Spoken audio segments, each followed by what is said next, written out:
Ngayon mga giliw naming tagapakinig, narito na ang huling kabanata ng ating kwento na pinamagatang Angels of Death sa pakikipagsapalaran ni Kapitan Karyong! Ano sabi nyo, Kap? Palalahanan mo kami? Bakit? Anong dahilan? Kap, para palalahanan kami. Alam ninyo, ang mga anak ninyo hindi pala pumupunta sa eskwelahan. Ako. Kundi doon lang sila nagpupunta, nakikinig kina Boy, Bunjeng at Insyang. Doon sa waiting shed. Ako, ganun ba, Kap? Pero wala naman yata masama kung doon sila pupunta, Kap. Marami naman silang natututunan doon at saka masayang mga bata, Kap. Nakakarinig sila ng salita ng Diyos. Oo, tama yon. Pero baka naman maituro sa kanila. Bakit mo naman sila pipigilan na pupunta doon, Aber? Kapitan! Kagawad Asyong, nandito na sila. Kagawad Asyong. Bakit mo sila pipigilan? Kagawad Asyong, mali ang ginagawa ninyo baka kung ano ang... Tama na, Karyong! Sobra ka na. Bakit mo pipigilan ang kasiyahan ng mga bata, ha? Bakit? Oo nga naman, Kap. Kung masayang mga bata. Masayang mga bata doon. Ano lang sila? Huwag Kaya mo sila mo. pakialaman. Naintindihan mo, Kapitan? Sila pahilap. Sobra ka na, Karyong. Pati kasiyahan ng mga bata, pagkakait mo pa sa kanila. Gusto mong pigilan dahil gusto mo, ha? Gusto mo ikaw lang yung sikat? Ha! Sumusobra ka na. Oo ka, kaya mo yung mga anak namin. Kung doon sila masaya, kung doon sila pupunta, walang problema sa amin. Wala namang masama Ano mga kasama, umalis na tayo rito. Parang... mga kabarangay, sandali lang. Pakinggan niyo muna ako. Ang paliwanag ko, sandali lang. Hey! Sandali lang Ay, wag mo lang silang pigilan. Inaabala mo lang sila, Kapitan. Marami silang gagawin sa kanilang bahay. I-store mo pa sila. Wag na! Kagawad Asyong.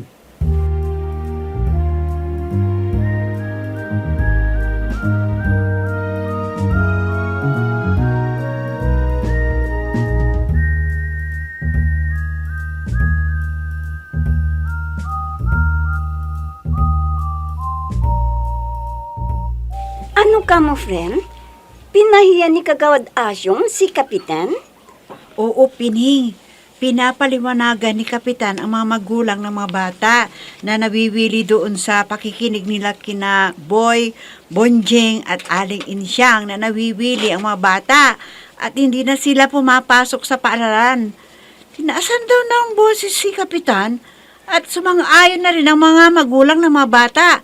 Iniwan si Kapitan at hindi na pinakinggan. Ano?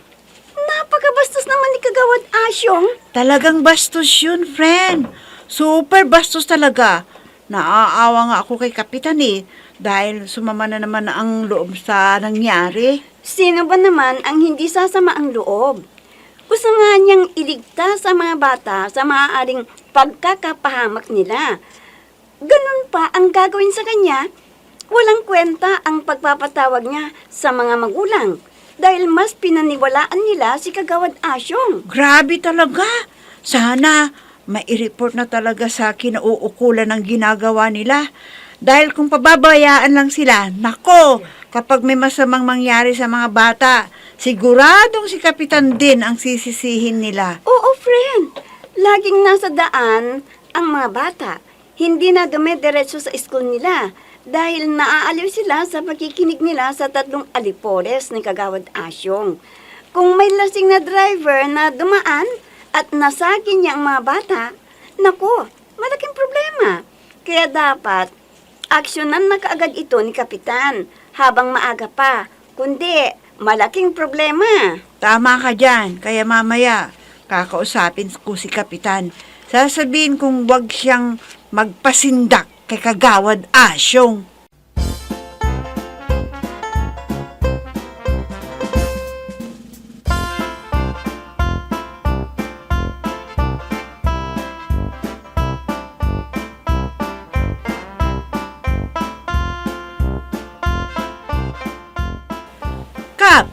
Sino yung kagagaling lang dito na kausap mo? Ay, Kwan. Si Madam Lydia Aquino yun. Siya hindi Ira Reside. Principal siya sa Nanghingaluan Elementary School. Ha? Principal pala yun. Anong sabi niya sa'yo, Kap? Kwan, humihingi siya ng tulong sa akin. Dahil gusto raw niyang kausapin ang mga magulang ng mga batang nawiwili sa pakikinig sa 3 alipuris ni Kagawad Asyaw. Ha? Nakarating na rin pala sa kanya ang tungkol sa plano nila Kagawad Asyong na pakikipag-anib ng mga bata sa bagong tayong simbahan ni Pastor Apolinario. Ay, oo. Sabi niya, marami ng bata raw ang matagal nang hindi pumapasok sa scout. At kung hindi pa raw sila papasok sa susunod na linggaw, baka raw aalisin na sila sa listahan nila. Naku, ito na yung sinasabi ko eh. Kung bakit kasi ang Kagawad Asyong ang pinakinggan ng mga magulang. Oo nga eh. At pinalabas pa ni Kagawad Asyong na masama ako sa mga magulang ng mga bata. Ipinagkakait ko raw ang kasiyahan ng mga bata. Kap, dapat aksyonan na ito ng kinauukulan. Kumilos na tayo habang maaga pa.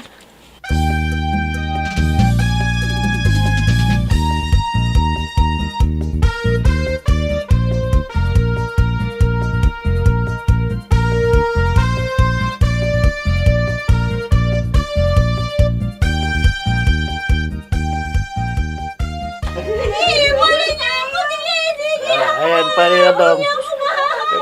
Ang sasaya ng mga bata, tuwang-tuwa sila. Tingnan mo. Oo, pare. Tagumpay tayo, ha? Malaki ang masasalamat ng mga magulang ng mga bata sa atin dahil sa proyekto natin na naging masaya ang mga anak nila. Oo naman. Ayan, kumikita na rin ng kwan. Suko na nililibo ng mga bata para sa labo opening. Oo, pare. Aliw na aliw ang mga bata sa paglalaro. Kung napagod na sila, bibili sila ng pagkain at laging nauubos ang laman ng rolling store natin. Tiba-tiba na naman ang kita. Walang binatbat ang paggawaan ng puto nila. Oo, pare. Hindi na bumibili ang mga bata ng puto na ginagawa nila sa barangay. Puro yung palinda natin, fishball, kikiam, Betamax at iba pang palinda natin ang binibili. Ayos, pare. Kailangan pang magdagdag tayo ng tagapagtinda natin para pati ang mga bata sa ibang barangay ay makukuha na rin natin sila. Talagang yan ang plano natin, pare. Yan ang plano ko. May kausap na akong 5 tao na magtitinda ng sorbetes. At kailangan din natin ng 5 kasama nila Aling Insyang na mag-aaliw sa mga bata. Paniwalang mga bata sa Angels of Death. Yung iba natakot kaya umalim sila kaagad. Oo nga, pare. Teka, saan tayo kukuha ng taong kasama nila Insyang? Marami dyan, pare. Yung mga hindi nakapagpatuloy sa pag-aaral nila, sasabihin kung nangangailangan si Pastor Apolinario ng makakasama niyang pastor na magtuturo sa mga bata. Ba't tiyak papayag ka agad ang mga yun?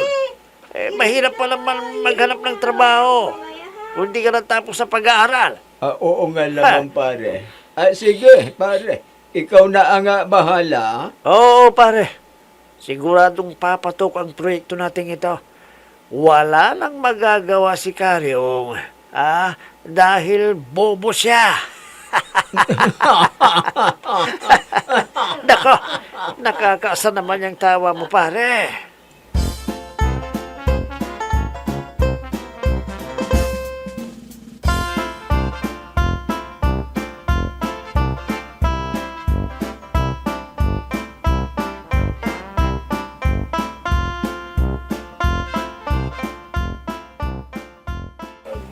Magandang araw sa inyo, mga kapwa ko opisyal sa barangay. nandito na naman tayo para pag-usapan ang pangunahing problema sa barangay.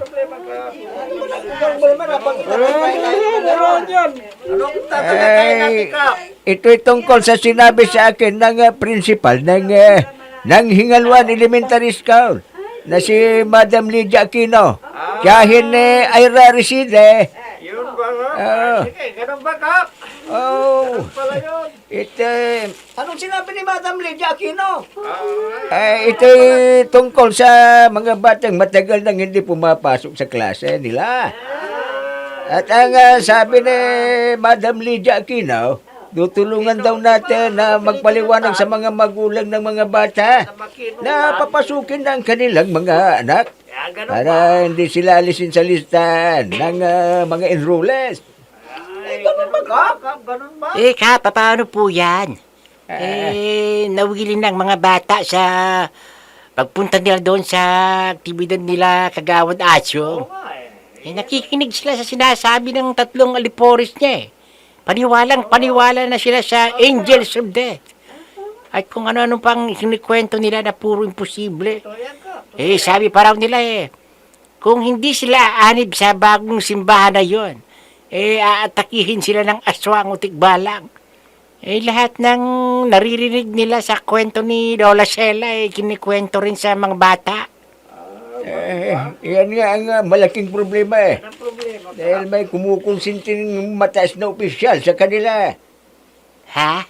Sino nang mataas na opisyal dyan, Kap?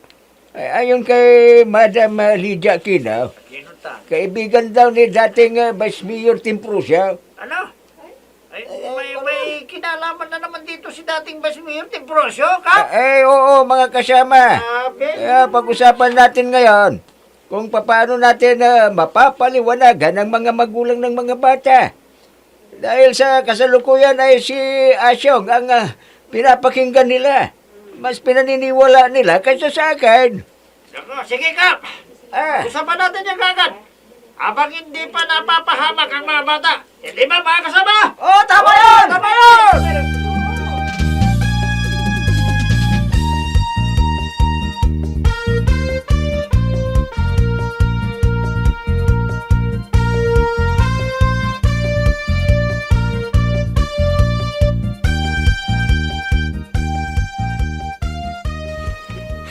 Tiba-tiba na naman ako.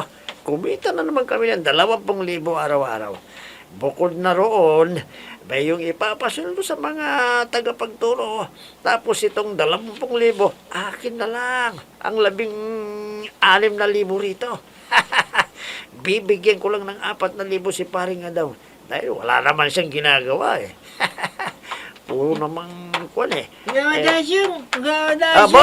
Boy Sibuyas.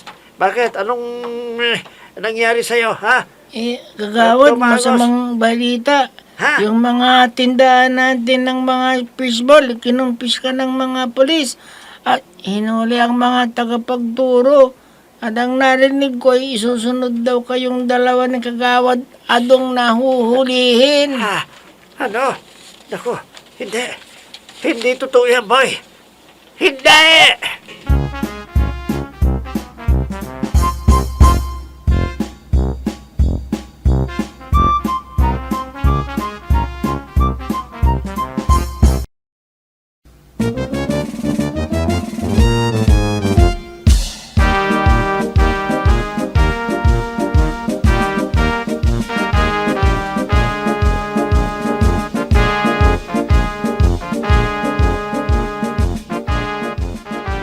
Ay, Veronica! Veronica! Ay, nasaan si Kapitan? Ay, nasaan siya? Ha? Bakit? Anong nangyari sa'yo, Ambring? Nag-away na naman kayo ni Benito? Na kayong dalawa, hindi na kayo tumitigil. Para kayong aso't pusa, laging nag-aaway. Ay, hindi kami nag-away ni Benito. Kundi, may malaking problema. Ha? Anong problema yung sinasabi mo, Ambring? Ano? Ay, Veronica, hinahanap ko si Kapitan dahil may nakidnap daw na 2 bata. Ano? May nakidnap na 2 bata? Totoo ba yung sinasabi mo, Ambring? Ay, oo, Veronica. Tinukot daw nila yung 2 bata doon sa kinaruroonan nila, doon sa lugar ng aktibidad nila, Kagawad Asyong. Patay! Ito na nga ba yung sinasabi ko eh? Hayan! Hindi ako nagkamali ng hinala. Kasalanan ito ni Kagawad Asyong eh. Kasalanan niya! Dapat siya ang sisihin ng mga magulang ng mga bata. Ay, kasalanan ng mga magulang nila. Dahil si Kagawad Asyong ang pinaniwalaan nila at hindi si Kapitan. Ambring! Bakit? Anong problema mo? Ay, naku, Kap. Mabuti naman nakita kita kagad. May malaking problema. Problema? Yung tungkol sa paninda nila Kagawad Asyong at Kagawad Atang. Ang ibig mong sabihin, nako, alam ko na yan. Dahil ako ang nagsuplong sa kinaukulan. Kaya nirid na nila. Ay, Kap, hindi lang yun ang problema. Kung di, may nakidnap na 2 bata. Ano? Ayan, kasalanan nito nila Kagawad Asyong at Kagawad Atang. Kung may masamang mangyayari sa mga bata, sila ang mananakaw.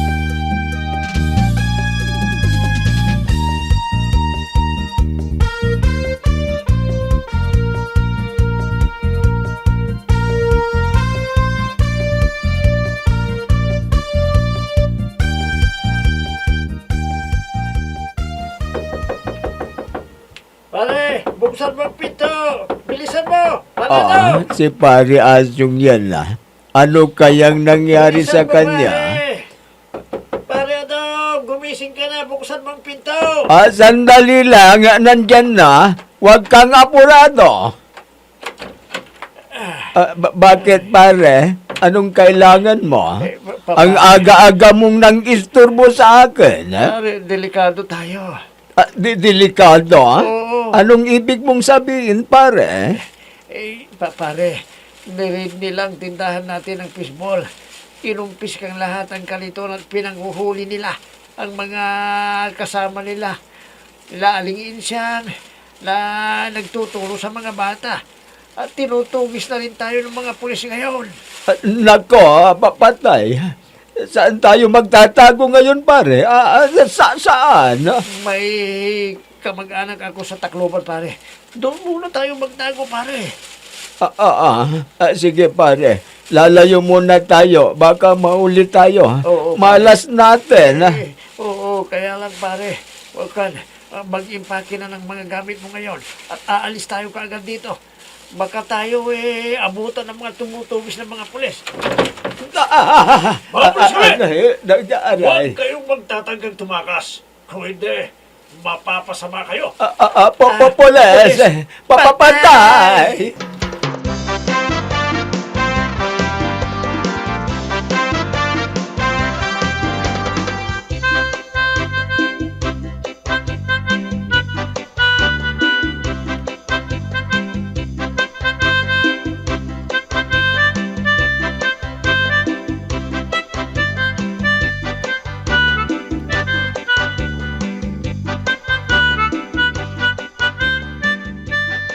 Sa wakas, naula rin kayo. Mga visit kayo. Visit kayo. Maawa kayo sa amin. Hindi kami masamang tao. Iniisip lang namin ang kapakanan ng mga bata dahil kulang na kulang sila sa espiritual. Kaya pinapaliwanagan namin sila para sila ay lumaking hindi masama. Ay, tama ang sinabi ni Kagawad Asyong. Mananagot kayo dahil legal ang mga pinaggagawa ninyo. At dahil yan, may napahamak pang bata. 2 ang nakidnap at baka may kinalaman pa kayo rito. Nako, wala sir. Maniwala kayo sa amin. Ginawa lang namin yon dahil gusto namin makatulong sa aming barangay. Dahil wala pang ganong proyekto dito sa aming barangay. Mga hindot kayo. Tinakot nyo ang mga bata.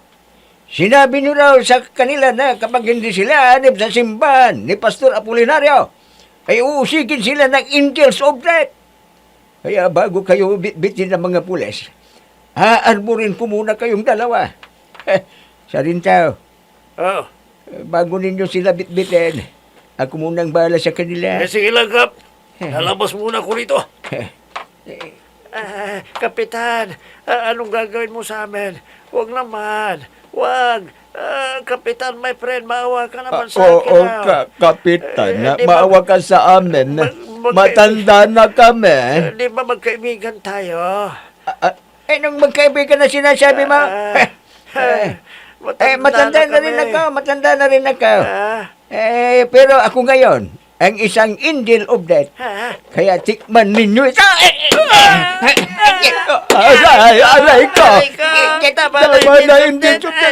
Kapitan, ay, wag. Wag.